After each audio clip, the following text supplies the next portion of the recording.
Welcome to the deep dive.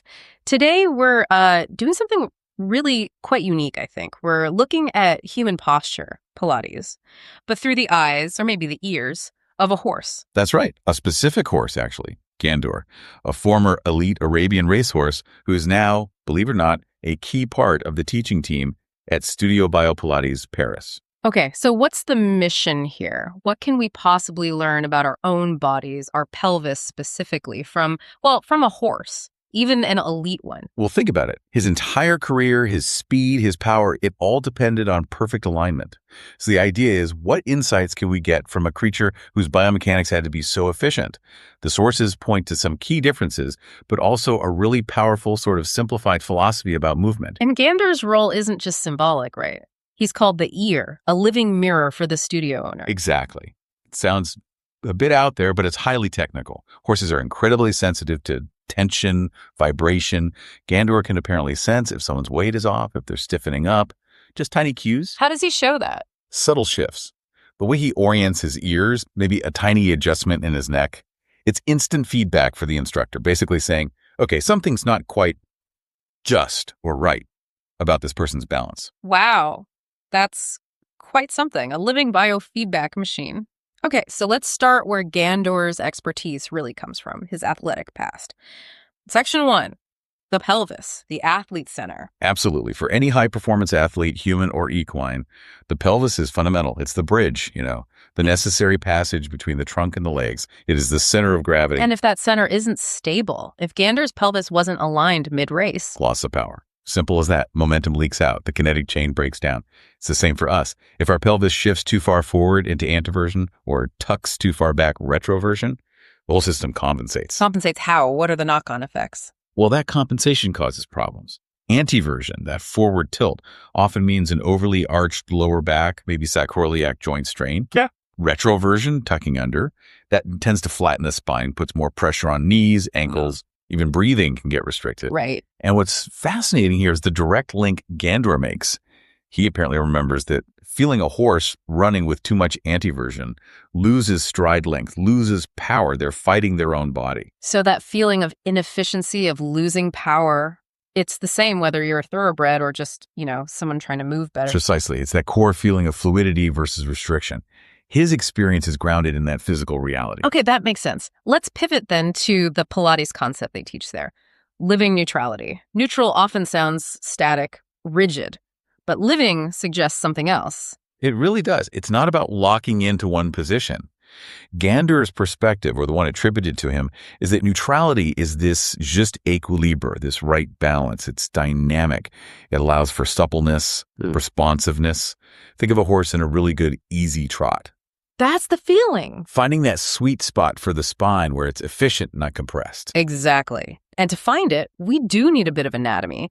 The sources get specific about the ASIS and PSIS, those bony landmarks on your hips. Right. The anterior superior iliac spine at the front, posterior superior at the back. You can usually feel them. Mm-hmm. And neutrality is defined by how those 2 points relate to each other. But here's a really crucial point, something instructors absolutely need to know. Okay. It's slightly different for men and women. How so? Does it really matter in practice? It matters hugely. Yeah. Because if you cue based on the wrong model, you create imbalance. The sources say for men, neutrality usually means the ASIS and PSIS are on a strict horizontal line. But for women, anatomically, the PSIS, the back points, are naturally a little bit higher than the ASIS at the front. So if you try and force a woman's pelvis into that strict horizontal alignment, you're essentially pushing her into a slight retroversion, a tuck. You might be trying to correct something that's actually her natural physiological neutral. and that would flatten her lower back curve, maybe tighten hamstrings unnecessarily. Exactly. It introduces stiffness, fights the body's natural structure. It destroys that living quality we're after. Understanding that nuance is key for personalized alignment. It's a real aha moment when you get it. Definitely. That's a game changer for instructors. And to help people feel this, there's Gandour's postural mantra, something quite poetic. Yes. Sacrum Lord, cage thoracique légère, heavy sacrum, light rib cage. Heavy sacrum, light rib cage. Explain that. Think of it like this. The sacrum needs to feel grounded, anchored, stable like his hooves firmly on the earth. Solid connection. But the rib cage, the upper body, needs to feel buoyant, mobile, free, like his mane flowing. It's about stability and lightness together, not just rigid bracing. I like that imagery. Okay, let's unpack this diagnostic side more.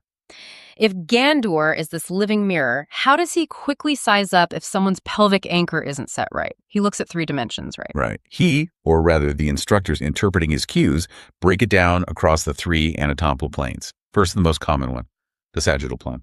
Forward and backward tilt, like a rocking chair. Spot on. Pelvis tilting forward, aces drops lower. That's antéversion. Tilting back, aces hyo. Retroversion, easy to see, usually, and it affects everything up and down the chain. Okay, plane number 2. The frontal plane, side to side, is one hip, one iliac crest, hiked up higher than the other. Like leaning in the saddle. Precisely. He apparently feels that immediately in a rider, uneven pressure. It creates a side bend in the spine, compresses one side, often affects breathing.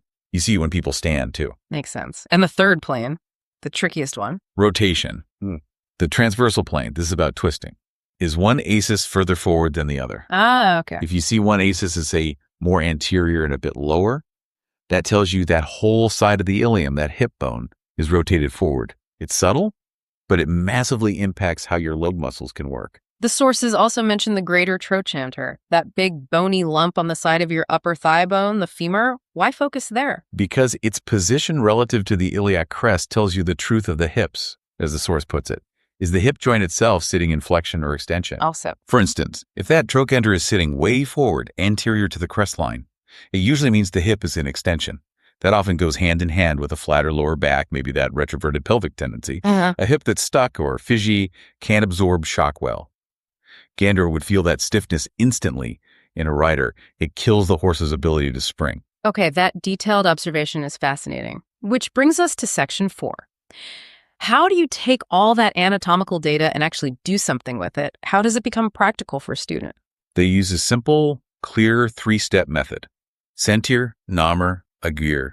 Feel, name, act. All right, walk me through it. Step 1, feel. Sentir. It starts with the student's own awareness. Place your hands on your hips, breathe. Can you feel if both sides move evenly? Is there tension building somewhere?